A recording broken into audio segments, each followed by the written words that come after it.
Voilà, donc, au nom du Père, du Fils et du Saint-Esprit. Amen, amen, amen. Voilà. Donc c'est avec la grâce du Saint-Esprit, je pense, et en faisant la volonté de Dieu que nous retrouvons pas seulement à explorer les mots de la langue, mais à aborder les mots de la langue française et de la langue chrétienne française avec compassion. On a ça dans l'évangile qu'on a entendu récemment. On dit que le Christ est venu dans le monde pour guérir et sauver. Mais je pense que le travail de guérison, de soins et de salut, ça s'applique en particulier à la culture et au langage.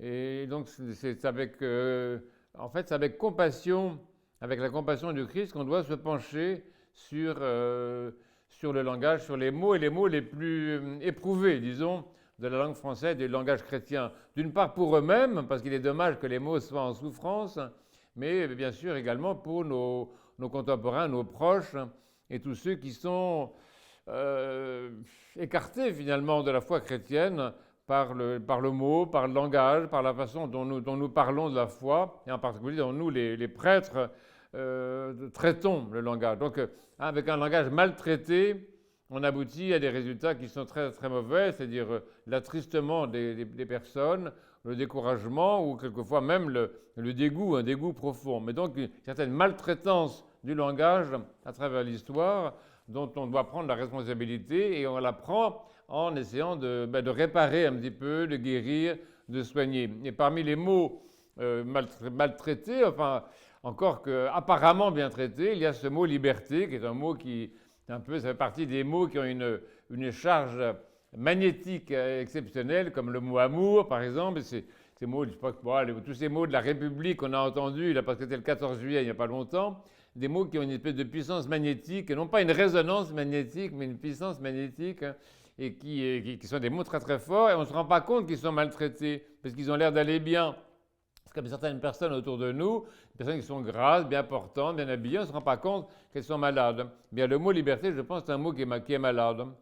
Donc, qui est malade, c'est un mot qui est, qui est victime d'un usage abusif, hein, et c'est un mot donc qui a vraiment besoin de toute notre compassion. Et en particulier, il est souvent employé en langage courant comme son contraire, c'est-à-dire comme se rapportant à des formes de caprice, d'arbitraire, un individualisme exacerbé, voire pathologique, et en particulier dans toutes les formes que prend l'esprit d'anarchie. Alors on me dit, mais l'anarchie c'est très bien. Peut-être que c'est bien dans certains cas. Moi, je ne veux pas aller contre les anarchistes, qui quelquefois ont fait du bien. Il y a quelquefois des mots temporaires qui peuvent tourner au bien. Mais l'esprit d'anarchie, c'est une espèce d'allergie à toute autorité, à tout conseil, à l'incapacité de rien entendre de qui que ce soit, de rien apprendre de qui que ce soit, d'être son seul maître, ne vouloir ni Dieu, ni maître, ni personne. Ça, c'est quelque chose, si vous voulez, qui quand même conduit à la mort, parce que ça engendre un tel isolement de l'individu qui ne peut que mourir au bout du compte.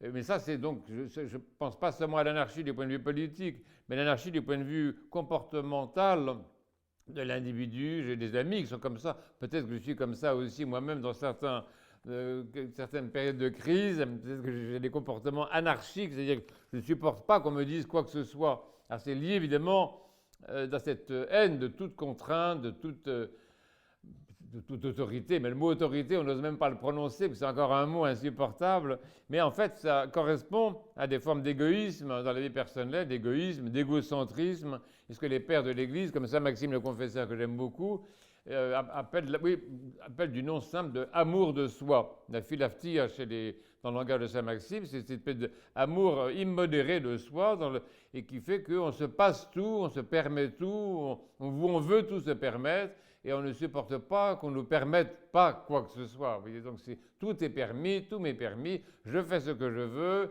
de mon corps, de ma tête, de ma sexualité, je n'ai de compte à rendre à personne. Enfin bon, c'est facile de développer ça, tout le monde voit très bien ce qui est en fait une caricature de la liberté, c'est en fait la perversion de la liberté. C'est très intéressant, parce que le mal n'existe pas. Le mal n'a pas d'essence. Le mal ne peut être autre chose, comme disait Saint-Père, le mal ne peut être autre chose qu'une perversion du bien. Donc s'il y a un mal dans ce domaine-là, ça peut être une perversion d'un bien extraordinaire qui serait la liberté authentique dont on va parler. Et de cette captivité de la liberté, puisqu'en fait, l'amour de soi, c'est un confinement. Je me confine dans les limites de mes propres besoins, de mes propres aspirations, de mes propres idées.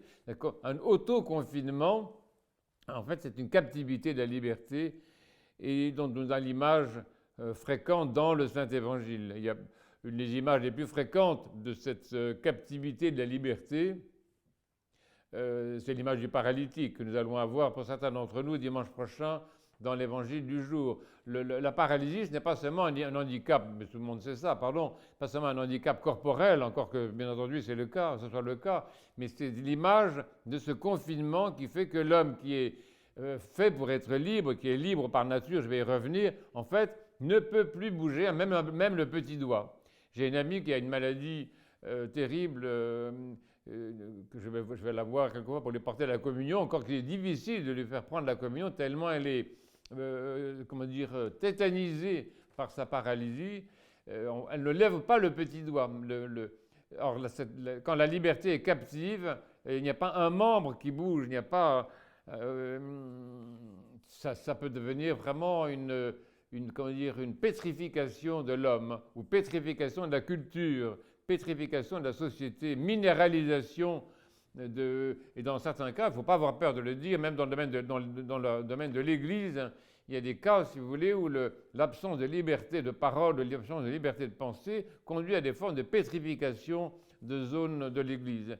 Il faut donc, il ne faut pas avoir peur de dire les choses, vous voyez. Là, le confinement, la captivité de la liberté, ça affecte non seulement l'individu, de manière tout à fait, vous savez, ça entraîne des grandes pathologies, comme la paranoïa, la schizophrénie, mais ça affecte les communautés, l'institution sociale. On sait très bien qu'en France, on a un mal fou à vivre la démocratie, que c'est une grande difficulté, qu'il y a même probablement une crise profonde de la démocratie, qui n'est pas seulement liée au discrédit, comme on dit, discrédit des institutions, mais qui est liée au fait que nous n'avons pas une vraie expérience de la liberté. Nous avons une expérience de la liberté qui est quand même très superficielle, très psychique et qui est souvent fondée sur un contresens, c'est-à-dire une liberté qui est « je fais ce que je veux », c'est-à-dire un individualisme porté à son paroxysme. Et dans l'institution ecclésiastique également, il ne faut pas avoir peur de dire qu'il y a certaines formes de cléricalisme dans notre Sainte Église, des formes de cléricalisme, des formes de, je ne sais pas comment dire, une pesanteur de l'institution, et qui fait que tout le monde n'a pas la liberté de la parole. Il y a des prêtres qui n'osent pas dire ce qu'ils pensent, il y a des évêques qui n'osent pas dire ce qu'ils pensent, il y a des situations où, voilà, on a des langages de bois. Je ne parle pas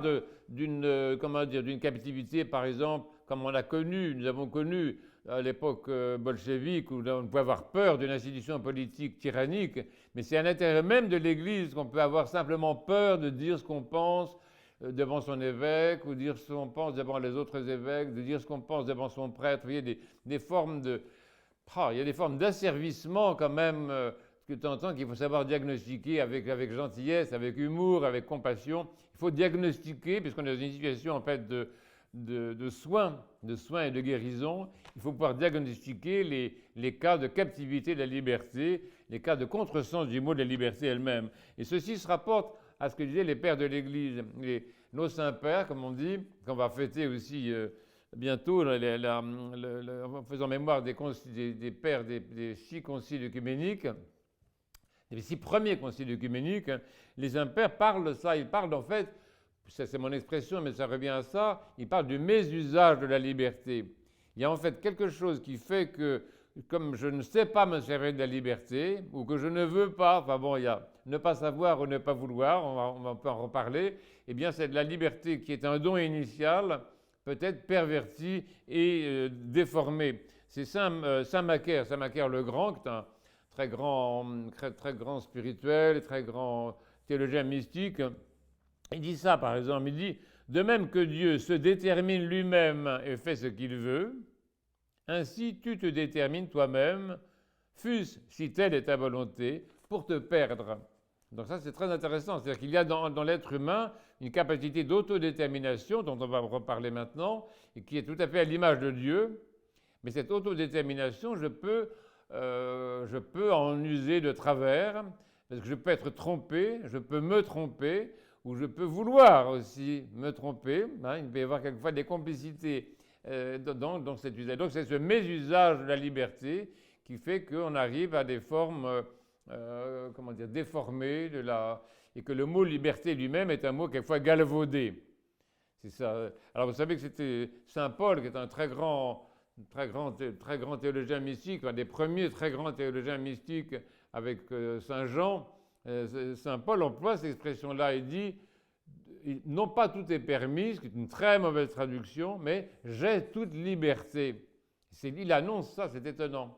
Et c'est là qu'il, vous savez, il dit, j'ai toute liberté, mais tout n'est pas permis, le fameux passage. Mais ce n'est surtout pas tout m'est permis. La liberté, ça n'a aucun rapport avec une permission ou une interdiction. Ça, c'est justement quand elle est pervertie, quand elle est galvaudée, quand on ne sait plus ce qu'elle veut dire, qu'on entre dans la dialectique du permis et de l'interdit. En réalité, et c'est ça le deuxième point que je vais aborder, dans l'anthropologie des pères, on rappelle que la liberté est est constitutive de la créature humaine, parce que la créature humaine est constituée à l'image de Dieu et pour ressembler à Dieu. Donc la liberté, ce n'est pas une option, ce n'est pas quelque chose qu'on donne en plus de ce qu'on a déjà.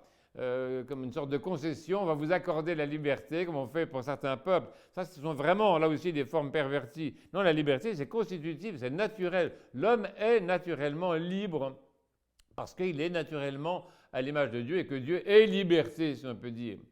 Liberté pas par définition, parce qu'il n'y a pas de définition de Dieu, mais disons parmi les attributs qu'on veut bien apporter à Dieu, simplement, non pas pour le définir, mais pour le glorifier. Une des façons de glorifier Dieu, c'est de le glorifier comme libre, c'est-à-dire s'auto-déterminant. Le mot déterminisme est très faux, parce qu'il n'y a pas de détermination, mais disons s'auto-gérant. Je préférais autogestion que autodétermination, quelle que soit la connotation sociale du mot. Mais c'est un très beau mot, le mot autogestion. Dieu s'autogère. Mais il ne s'autodétermine pas. Je pense qu'il faut enlever cette traduction d'autodétermination, parce qu'il n'y a pas de détermination en Dieu. Il n'y a que liberté, justement. Donc si on met le mot détermination, je ne sais plus ce qu'on dit, mais dans certains livres, on traduit comme ça. Mais je pense qu'il faut traduire autogestion, c'est-à-dire que Dieu gère librement la propre liberté de son être.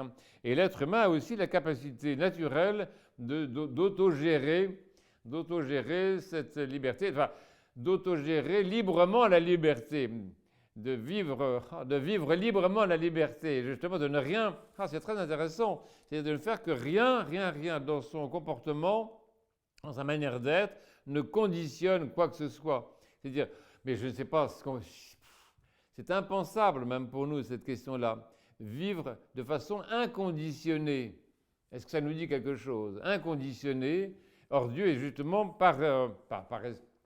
tel qu'on peut le connaître, tel qu'on peut l'approcher, tel qu'on peut le glorifier, Dieu est inconditionné, il est inconditionnant, c'est-à-dire qu'il ne fait de pression à l'égard de personne. Dieu est liberté dans ce sens-là. Alors cet état justement inconditionnel d'autogestion, ça a été développé beaucoup par les pères, et surtout Greg Denis, mais surtout Saint Maxime le Confesseur, pour revenir à lui.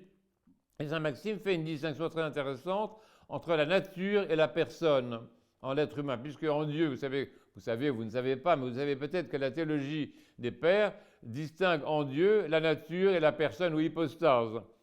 Par exemple, je ne sais pas si on parle du Christ, mais le Christ, il n'est pas Dieu par nature, il est homme par nature également d'ailleurs, et il a une hypostase, une personne divine. Donc on distingue la personne et la nature. Et en l'homme, comme l'homme est à l'image de Dieu, eh bien on peut retrouver, si on veut, ça rien n'est obligatoire, mais c'est la théologie mystique qui propose ça, on peut retrouver cette distinction entre nature et hypostase. Et alors Saint Maxime parle de ça, il dit qu'il y a une liberté naturelle et qu'il y a une liberté hypostatique en l'homme. Et que la liberté naturelle, chez nous, c'est cette autogestion, mais qui se manifeste, dit-il, comme désir, un élan, il dit ça, désir essentiel de ce qui confirme la nature. Je ne sais pas si c'est très bien traduit, mais ça veut dire qu'il y a en nous, cette autogestion de la liberté, la libre gestion de la liberté. Bon, mais ce n'est pas seulement ça, ce n'est pas seulement un état d'autosatisfaction en quelque sorte. de complaisance en soi, voilà. La liberté, c'est pas une autosuffisance, parce qu'on peut tomber aussi dans des déformations. Non, la liberté, elle est animée d'un élan. Un élan, et en ce qui concerne l'être humain, en Dieu c'est un peu différent, mais en ce qui concerne l'être humain, il y a un élan qui est lié au fait que l'être humain a la grâce de devenir. Quand il est dit dans la Bible que l'homme est créé à l'image et pour la ressemblance, ça veut dire qu'il y a une dynamique.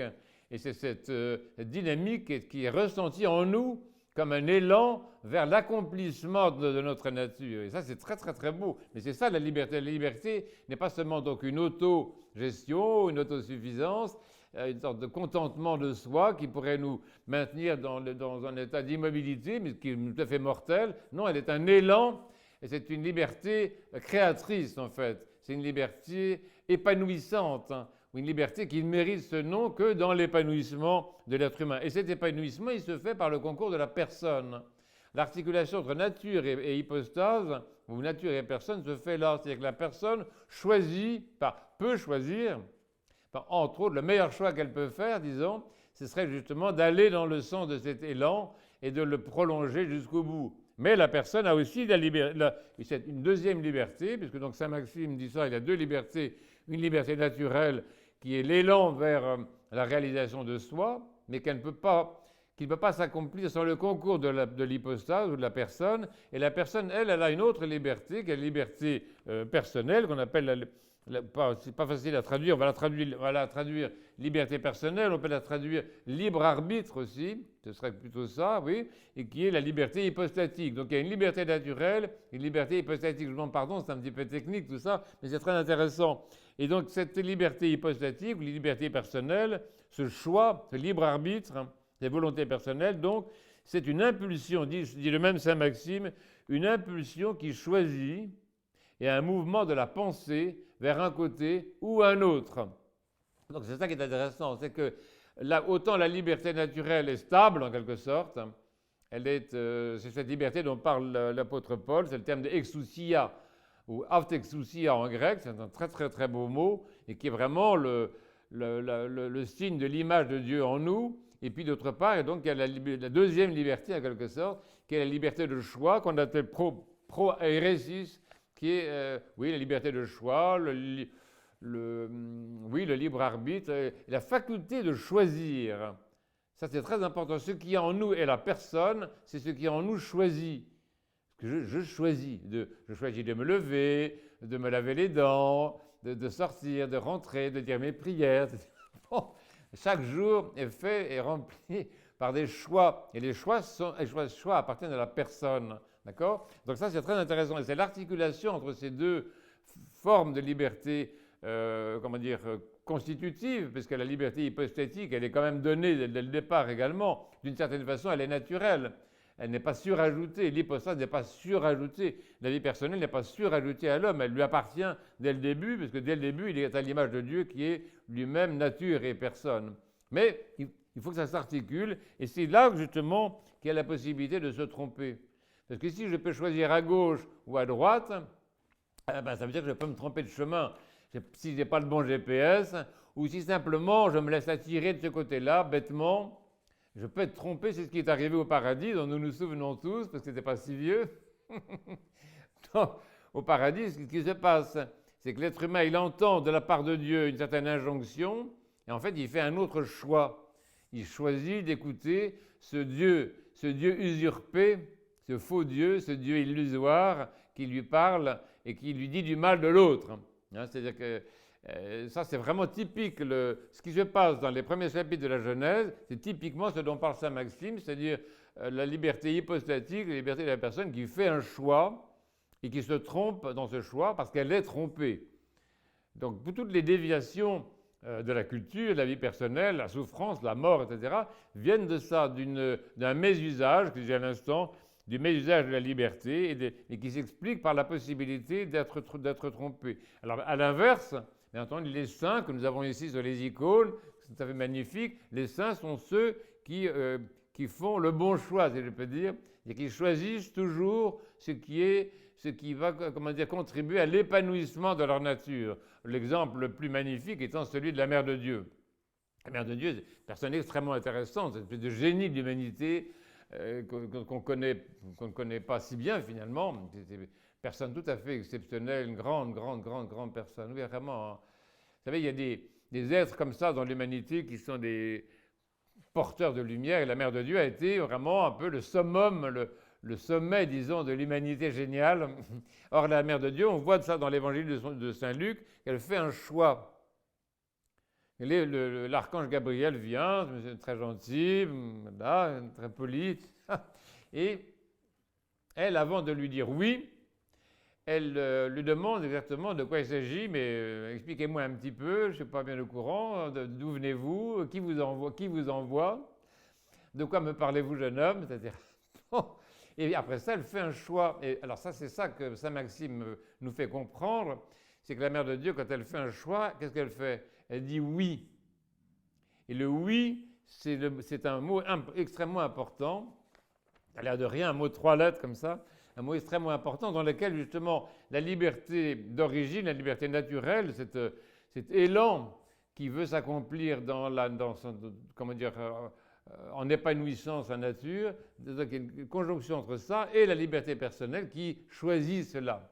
Donc c'est dans le oui de la Mère de Dieu que et la liberté naturelle et la liberté personnelle ou hypostatique se rencontrent pour donner sa fécondité extraordinaire, qui fait la fécondité de la Mère de Dieu pour sa part, parce que bien sûr Dieu y est pour quelque chose, mais pour sa part, c'est que justement, elle conjugue les deux libertés à ce moment-là. Donc ça, c'est très intéressant. On peut, oui, donc c'est le cas où Ève a été trompée. C'est pour ça que les pères de l'Église, comme saint Irénée, qui prie pour nous, saint Irénée compare Ève et la Mère de Dieu. Parce que Ève, c'est celle qui utilise sa liberté hypostatique, mais qui se trompe dans son choix. Et la Mère de Dieu, c'est celle qui utilise la liberté hypostatique, mais qui ne se trompe pas et n'est pas trompée, parce qu'en l'occurrence, l'ange qui lui vient, ce n'est pas un méchant ange comme au paradis, mais c'est l'ange Gabriel. Mais regardez Zacharie. Zacharie, c'est pareil. Zacharie, l'ange aussi vient lui rendre visite, lui dit, voilà, tu vas avoir un petit, ça va être très content, tu as une belle famille, partir en vacances, vous irez un week-end tous les trois, ça va être charmant. Et lui, qu'est-ce qu'il fait? Il ne choisit pas, il n'est pas capable de choisir cette parole, et il doute. Alors le doute, c'est une forme aussi, c'est une forme pervertie de la liberté, c'est quand on ne choisit pas. Parce qu'il y a le mauvais choix, il y a le non-choix. Et le non-choix entraîne la mort, il n'est pas mort, enfin si, depuis le temps il est mort, mais il n'est pas mort à l'époque, il est devenu muet. Et le mutisme, c'est très intéressant tout ça, le mutisme de Zacharie exprime justement cette perversion de la liberté, étant dans le non-choix, il est dans la non-parole, il est dans le non en fait. Il dit, voilà, et donc il est muet. Donc ça c'est très intéressant, il y a d'autres exemples dans la Bible, l'âne de Buridan, etc. Enfin, il y a beaucoup d'autres exemples. Il y a l'exemple d'un homme très sympathique, très intéressant, qui est l'apôtre Thomas. C'est très bien que l'apôtre Thomas, on l'appelle Didyme, mais Didyme, que ça veut dire? Celui qui est double, celui qui hésite, celui qui doute. Et Thomas, il est là comme un ballot, il dit, si je ne vois pas, je ne croirai pas, etc. Bon, et puis finalement, qu'est-ce qu'il dit? Il dit, mon Seigneur est mon Dieu. C'est là, il est comme la Mère de Dieu, dans le oui. Quand il dit « Mon Seigneur est mon Dieu », sa liberté hypostatique épouse sa liberté naturelle et il entre dans la vie de sainteté. C'est très intéressant l'exemple de l'apôtre Thomas comme justement usage de la liberté. Mais jusque-là, il réservait librement l'usage libre de sa liberté. Il est quand même dans l'autogestion de sa liberté. Donc, nous sommes libres d'être libres. Personne ne peut nous obliger à être libres. C'est ridicule. Vous voyez. Donc, en fait, il faut que l'être humain montre qu'il est librement libre. Et c'est ce qu'a montré l'apôtre Thomas. C'est très intéressant. Et c'est aussi la raison pour laquelle le Christ laisse l'apôtre Pierre ou même l'apôtre Judas, que Dieu lui pardonne, il les laisse errer. Parce qu'il faut que ces garçons soient libres de dire « Je t'aime, tu es mon Seigneur et mon Dieu, tu es… Dieu ne veut pas faire cette économie de la liberté en l'homme parce que c'est sa propre image. Donc Dieu ne va pas se suicider en détruisant sa propre image en l'homme, qui est justement la liberté. Ça, c'est très intéressant. Dieu peut-il se suicider? Réponse non, parce que enfin, il peut s'il veut, il est assez grand pour le faire, il ne va pas parler à la place de Dieu, mais c'est vrai que c'est une comment dire, la destruction de la liberté en l'homme de la part de Dieu, ce serait, je ne sais pas comment dire, une autodestruction en fait de la divinité, quelque chose qui est une aberration absolument impossible, puisque la liberté, c'est quelque chose qui est constitutif de la divinité, et donc Dieu ne peut pas se mettre contre Dieu, il ne faut pas exagérer quand même. Voilà. Donc, vous voyez, ces aspects d'anthropologie, je pense, sont très intéressants, et ça montre aussi que si le mot liberté est la chose, quelquefois, tombe dans la perversion, il y a quand même une explication, une interprétation esthétique à donner. Ça, c'est un mésusage de la liberté qui fait qu'on va par là, qu'on se trompe de chemin, et qu'on va finalement à la souffrance et à la mort. Puisque les erreurs d'itinéraire, vous savez, c'est comme les fausses routes. Quand on avale de travers, on en meurt. Hein. Et donc ça, c'est très intéressant. Les fausses routes, dans le domaine de la foi, dans le domaine de l'homme profond, en fait, conduisent à la mort. Et c'est intéressant d'ailleurs de voir comme tout ça se ressemble. La fausse route entraîne l'asphyxie, entraîne de la mort par étouffement. Et le confinement également entraîne la mort par étouffement. Dans toutes les formes toutes les erreurs dans le domaine de la liberté conduisent à des formes de mort par asphyxie qui sont extrêmement douloureuses, extrêmement pénibles. Alors après ça, il y a un troisième point que je voudrais aborder quand même, qui est le mystère, que j'appellerais le mystère de l'Église quand même. Alors vous allez me dire, attends, ça ne va pas venir avec le mot Église, personne ne veut de ce mot-là, enfin j'en ai déjà parlé. Le Christ, oui, l'Église, non, enfin ça fait vraiment partie des mots difficiles à employer, mais comme je l'ai déjà nettoyé, celui-là, je l'ai déjà restauré, je me permets de l'employer. Or l'Église est le lieu de la restauration de la liberté. Il faut avoir quand même le courage de dire les choses, on n'est pas là à tourner autour du pot. L'Église est le lieu de la restauration de la liberté. Pourquoi? Parce qu'elle commence par le baptême.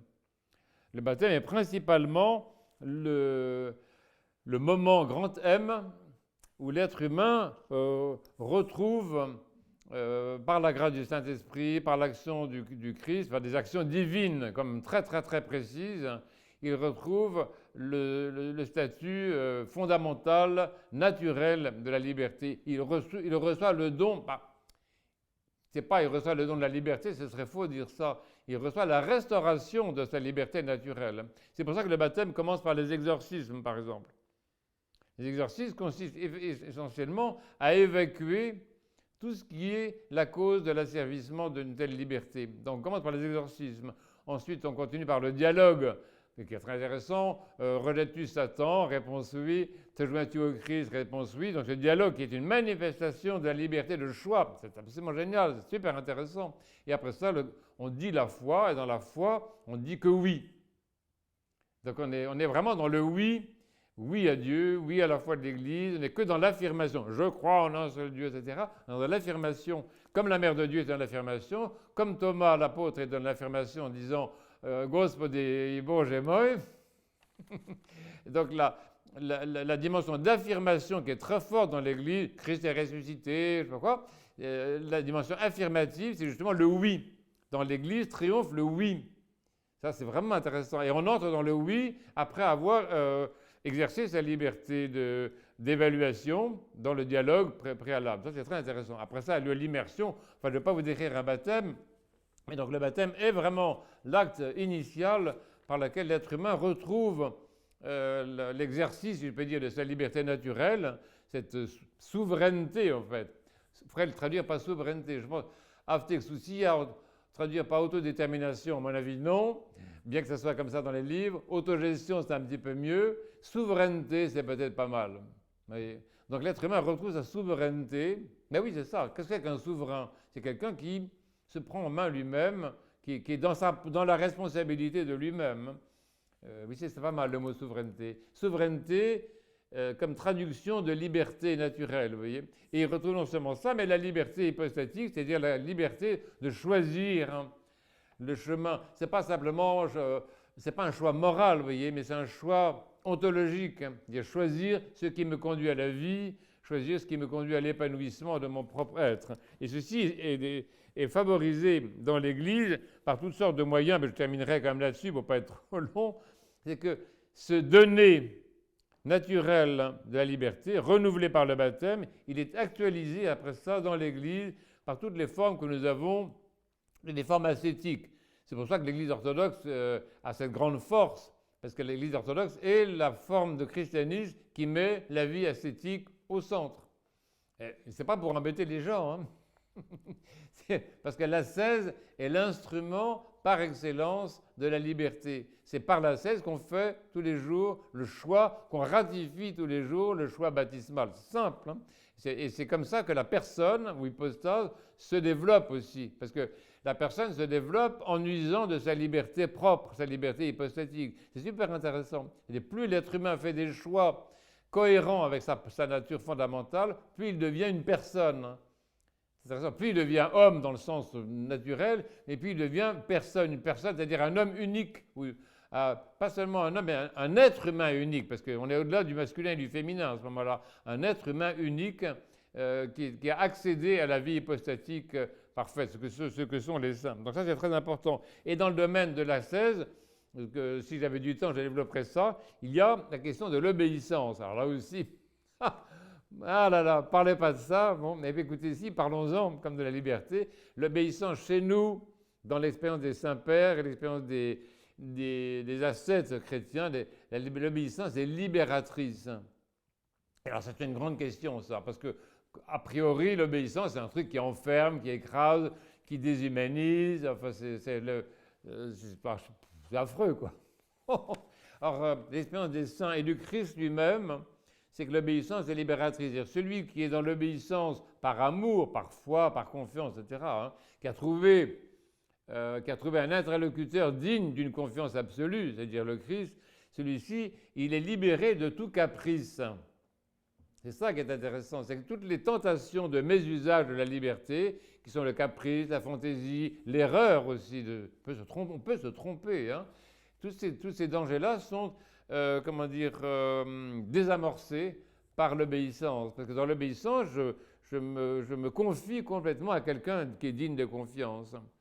Et c'est lui qui va m'empêcher de faire des erreurs, parce qu'on peut se tromper. Regardez cet exemple-là, le fils prodigue, le trop-père du fils prodigue qu'on chante le dimanche en question, il lui dit, je sais pas quoi, pardonne-moi parce que je me suis trompé.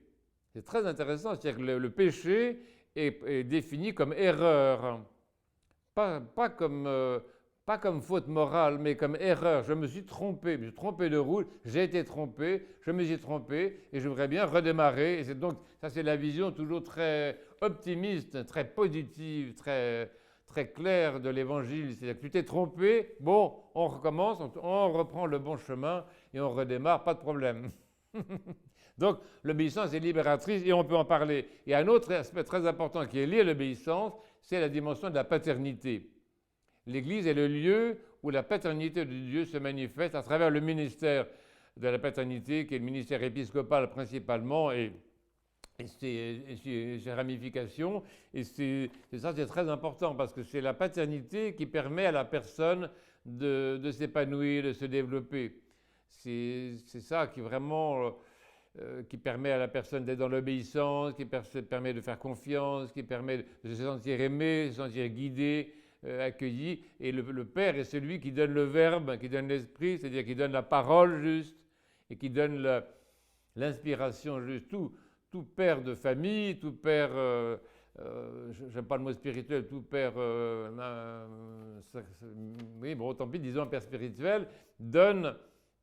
et là, il est vraiment à l'image du Père, il donne la parole juste, le mot juste, le conseil juste, ou la citation juste de l'Écriture, et il donne en même temps la chaleur, le charisme, l'inspiration, l'énergie de faire les choses, l'envie, voilà, l'envie de faire les choses. Alors ça, c'est très très important. La paternité dans l'Église, c'est vraiment une dimension magnifique et qui est très peu connue. Parce que dans le monde, quand on parle des pères, ils sont tous des méchants, des pères abusifs. Il y a 40 ans, en ce moment, les hommes sont tous des méchants, les femmes sont tous des victimes. Et on voit que ça, hein, c'est terrible.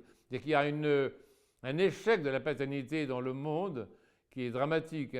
Et dans l'Église, nous ne sommes pas toujours très bons non plus.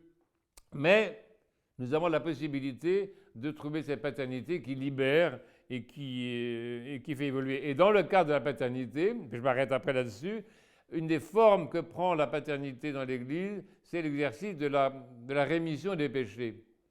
La confession sacramentale et l'absolution sont des moments extrêmement importants dans lesquels justement la personne fait des choix. Des choix dont je parlais tout à l'heure. La personne reconnaît qu'elle s'est trompée, elle dit bah là effectivement j'ai tort là, là, là, là. On fait la liste sur tous les coups. On s'est trompé et on est là pour essayer de refaire des choix qui nous remettent sur la bonne piste. Comme un certain jeu, je crois, si je ne crois pas me tromper, je crois que c'est le jeu de loi ou un truc comme ça. Quand tu t'es trompé, tu peux revenir à la case de départ et reprendre le bon itinéraire. C'est ça, le repentir, c'est vraiment cela. Dire, je me suis trompé et ça me fait mal de m'être trompé, d'avoir perdu mon temps, de m'être éloigné de Dieu, enfin toutes les formes comment dire, douloureuses que peut prendre le repentir, qui sont très importantes. Et je reviens et je reprends le bon départ. Ce que fait le fils prodigue. Quand le fils prodigue revient à la maison paternelle, il retrouve sa place de fils, on lui met un anneau à la main, etc. Il est réinvesti dans sa place de départ de fils. Enfin, il redevient fils. C'est très intéressant. Et il va reprendre un départ, c'est pas normal, si vous voulez, c'est pas un problème de normalité, mais c'est un problème de vie. Ce qui nous intéresse, c'est pas d'être normaux ou d'être conformes à ceci ou cela, c'est d'être vivant. Le Christ, c'est celui qui est vivant et qui rend les autres vivants. Donc vous voyez, c'est très important, parce que la liberté, dans l'expérience de l'Église, l'expérience des saints, c'est la liberté de faire ce qui est agréable à Dieu. Et alors, qu'est-ce qui est agréable à Dieu? C'est que je m'épanouisse au maximum. C'est ça qui fait. Donc, finalement, tout le monde est content. Je ne vois vraiment pas où est le problème. Si faire la volonté de Dieu était contraire à ma nature, ce serait absolument frustrant, castrateur, enfin, tout ce qu'on dit, etc., des perversions de la religion. Mais dans la mesure où ce que Dieu veut, c'est mon bien, plus je fais sa volonté, plus je suis heureux, plus je m'épanouis. L'être humain s'épanouit complètement, se dilate complètement en faisant la volonté de Dieu. Et c'est ça la vraie liberté, oui. C'est-à-dire, ce qui arrive au paralytique quand le Christ lui dit « Prends ton grabat et marche ». C'est extraordinaire de dire ça. C'est-à-dire qu'en fait, il lui donne la liberté d'aller vers la vraie vie. Voilà. Que Dieu nous aide.